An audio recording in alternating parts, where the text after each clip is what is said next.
श्रीमान महेंद्र सिंह धोनी, धोनी का नाम तो सुना ही होगा। धोनी जो जिन्होंने इंडिया को वर्ल्ड कप जिताया, T20 कप जिताया। तो धोनी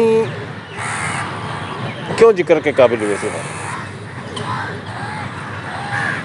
धोनी जिक्र के काबिल इसलिए हुए कि एक छोटे से कस्बे से निकलकर उन्होंने सफलता की नई ऊंचाइयों को छुआ। धोनी की इसलिए भी तारीफ हो सकती है श्रीमान कि जिस भी क्षेत्र में वो रहे, जहाँ पे उन्होंने स्वयं को आगे न करके अपने साथ अनेकों नेक नायक पैदा कर दिए। तो कौन सी चीज़ है धोनी की जो उनको औरों से अलग बनाती है, इस पर विचार किया जाए तो श्रीमान एक तो ये है कि धोनी बदलाव को एक्सेप्ट करने में सबसे आगे रहते हैं। कोई भी चीज़ जिससे भी उनको कामयाबी मिली हो, अगले क्षण अगले पल वो नई चीज़ों को ट्राई करने को महत्व देते थे। और दूसरी चीज़, एक चीज़ मैंने ये भी देखी कि जैसे मान लीजिए कई विकेट गिर गए तो धोनी द सर्वाइवर हम लोग मानते थे, लेकिन सामने वाला बल्लेबाज छठे सातवें नंबर या आठवें नौवें 10वें 11वें नंबर का हो, कभी भी उन्होंने ये नहीं किया कि 5 गेंद खेल के फिर छठी गेंद जो है दूसरे खेलने दें। उन्होंने हमेशा अपने पार्टनर पे हमेशा एतबार किया और पहली गेंद पे रन लेके अगर दूसरे को आगे करना, चाहे वो टेलेंडर बल्लेबाज हो, तो उससे उस बल्लेबाज के अंदर एक कि हमारे ऊपर मेरे कप्तान ने भरोसा किया है, वो कर गुजरने को तैयार होता था और कई बार मैच जिता देता था, कभी असफल होता था, लेकिन उसको ये भरोसा रहता था कि मेरे कप्तान का भरोसा मेरे साथ है। अब देखिए धोनी का प्रादुर्भाव जिस वक्त में हुआ था, फैब फोर गांगुली, सहवाग, सचिन तेंदुलकर, लक्ष्मण, ये सब उस पीरियड में होते थे जहाँ पे धोनी जैसे इंसान की कोई मतलब जगह ही नहीं बनती थी। लेकिन उन्होंने उनके बीच में कप्तानी करके एक अपना स्थान बनाया। अपना स्थान उन्होंने इसलिए बनाया क्योंकि अपना स्थान वो बनाना नहीं चाहते थे।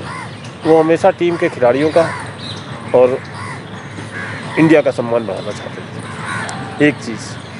दूसरी चीज़, आपको याद होगा जब उन्होंने 183 रन पाकिस्तान में मारे थे तो जनरल जियाउल हक ने कहा था कि मिस्टर धोनी आप अपने बालों को जो है बढ़ा के रखिएगा, यही अच्छे लगते हैं। और उन्होंने इंडिया वापस आते ही उन बालों को तिलांजलि दे दी थी। और आपको याद होगा जब वर्ल्ड कप उन्होंने जीता, उसके बाद उन्होंने वर्ल्ड कप हाथ में उठाया था तो उनके सर घुटा हुआ था। एक चीज़ और मार्के की है, जब भी वो कोई कप जीतते थे तो वो कप लेते ही अपनी टीम के खिलाड़ियों को तुरंत पास करने में 1 सेकंड नहीं लगाते थे, क्योंकि उनको पता था कि किसी टीम की जीत में सभी का बराबर का योगदान होता है। श्रीमान सभी का नहीं, ये जो मान लिए ग्राउंड बनाने वाले हैं, घास छीलने वाले हैं, आयोजक हैं, BCCI, क्योंकि जब सफलता मिलती है तो उसमें किसी एक इकाई की सफलता नहीं होती है, सफलता हमेशा सामूहिक होती है। व्यक्तिगत ईगो से धोनी जी हमेशा दूर रहे। और दूसरी चीज़, पूर्वानुमान कब छोड़ना है। देखिए हमको कोई चीज़ पसंद आती है, जैसे खासतौर से क्रिकेट वगैरह हुआ तो इसका एक लाइफ होता है, खेल खिलाड़ियों का जीवन वैसे भी एक सीमित ही होता है। तो सभी लोग जानते थे कि जब भी उचित समय होगा धोनी एक पल भी नहीं लगाएंगे। तो उन्होंने पहले टेस्ट मैच, क्योंकि वो 5 दिन का होता है, ज़्यादा एनर्जी खाता है, पहले टेस्ट, फिर वनडे, फिर T20, इस तरीके से उन्होंने तीनों विधाओं से संन्यास ले लिया।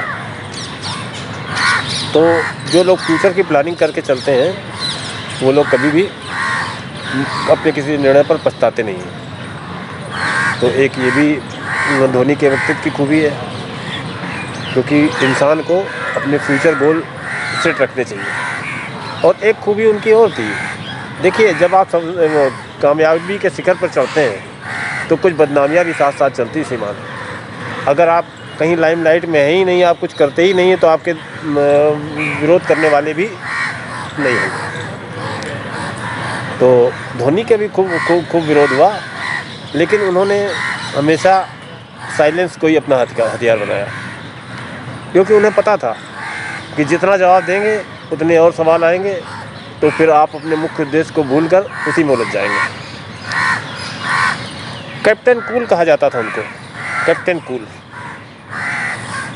ऐसा लगता था टीम की कोई भी स्थिति हो, चाहे बहुत जीत की स्थिति हो चाहे बहुत हार की स्थिति हो, धोनी का चेहरा देख के लगता था एक शांत कामनेस आ जाती थी, क्योंकि वो उत्तेजना के पलों में भी कभी उत्तेजित नहीं होते थे। और टीम का हर मेंबर जो है यही मान के चलता था कि धोनी मेरे साथ है, धोनी मेरे साथ है। तो श्रीमान, अब ये देखिए, छोटे से कस्बे से मैंने सुना उनके ऊपर एक फिल्म भी आई थी जिसमें सुशांत सिंह राजपूत ने धोनी का किरदार निभाया था। उसमें बताया गया था कि किस तरीके से उन्होंने जो है रेलवे के टीटी की नौकरी छोड़ी थी। तो श्रीमान, टीटी की नौकरी, इंडिया में बैंक और रेलवे और सरकारी नौकरी, इसका बड़ा क्रेज होता है। अगर उन्होंने वो टीटी की नौकरी छोड़ी नहीं होती, क्योंकि उनको मज़ा नहीं आ रहा था, उसमें छोटे छोटे मैच खेलने को मिलते थे, तो इनका लाइफ तो श्रीमान सिक्योर हो जाती। लेकिन क्या वो हो पाता जो इंडियन क्रिकेट में या उनकी अपनी लाइफ में भी हुआ? तो इससे क्या मतलब निकलता है? इससे ये मतलब निकलता है श्रीमान कि जब तक आप एक सीढ़ी को छोड़ेंगे नहीं, तब तक आप छत तक नहीं पहुंचेंगे। आपको सीढ़ी छोड़नी ही पड़ेगी। सीढ़ी मतलब कंफर्ट जोन, एक निश्चित नौकरी, एक निश्चित तनख्वाह, 10 से 5 की नौकरी, या मान लीजिए रेलवे था तो शिफ्ट की जॉब रही होगी, इतनी शिफ्ट के बाद छुट्टी मिलेगी। तो अनिश्चितता डराती है, अनिश्चितता भयभीत करती है। लेकिन श्रीमान, अनिश्चितता तो दुनिया में हर जगह है। तो अगर निश्चितता होगी तो आप सीमित दायरे में सिकुड़ जाएंगे। तो मैं सलाम करता हूँ धोनी जैसे उन लोगों के जज्बे को जो रिस्क लेकर आगे बढ़ते हैं। श्रीमान, किसी ने खूब कहा था, मुझे याद है आज भी, कि जब तक आप क्रीज से पैर नहीं निकालेंगे तब तक आप छक्का नहीं मार सकते। क्रीज में खड़े खड़े छक्का नहीं मार पड़ता है श्रीमान। छक्का मारने के लिए आपको क्रीज छोड़नी पड़ेगी। और रही बात रिस्क की, निकलने से ये हो जाएगा वो हो जाएगा, तो श्रीमान घर के कमरे में क्या रिस्क नहीं है? अभी जो कैप्टन विपिन रावत का विमान गिरा था, मान लिया उड़ते उड़ते किसी के घर ही में गिर जाएगा, वो वहाँ जंगल में गिरा, अगर घर में गिरता तो घर में भी रहते हुए तो आदमी ख़त्म हो सकता था। तो श्रीमान, रिस्क हर जगह है। जो रिस्क लेगा वो आगे बढ़ेगा। तो धोनी के बारे में तो सुबह से शाम तक बातें की जा सकती हैं, लेकिन मेरी तरफ से, क्योंकि धोनी के प्रति मेरी ये भावनाएं थी, तो मैं तो चाहूँगा इंडिया में धोनी जैसे किरदार और भी आए, जो अपने साथ जिस संस्था के लिए वो काम करते हैं या देश, इसका नाम बढ़ाएं। और यूँ भी श्रीमान, जब आप किसी को नोबल काज के लिए काम करते हैं तो छोटी छोटी चीज़ें कोई मायने नहीं रखती, क्योंकि वो काज आपका व्यक्तिगत नहीं होता है। तो इस वीडियो को यहीं ख़त्म करता हूँ। आपके और आपके साथियों को नया साल बहुत बहुत मुबारक हो, और हमारे चैनल दूरदर्शन कानपुर को आप यूँ ही सब्सक्राइब करते रहें और लाइक करते रहें और कमेंट जरूर करें श्रीमान, क्योंकि कमेंट करने से मुझे आगे की दिशा मिलती है। नमस्कार साथियों।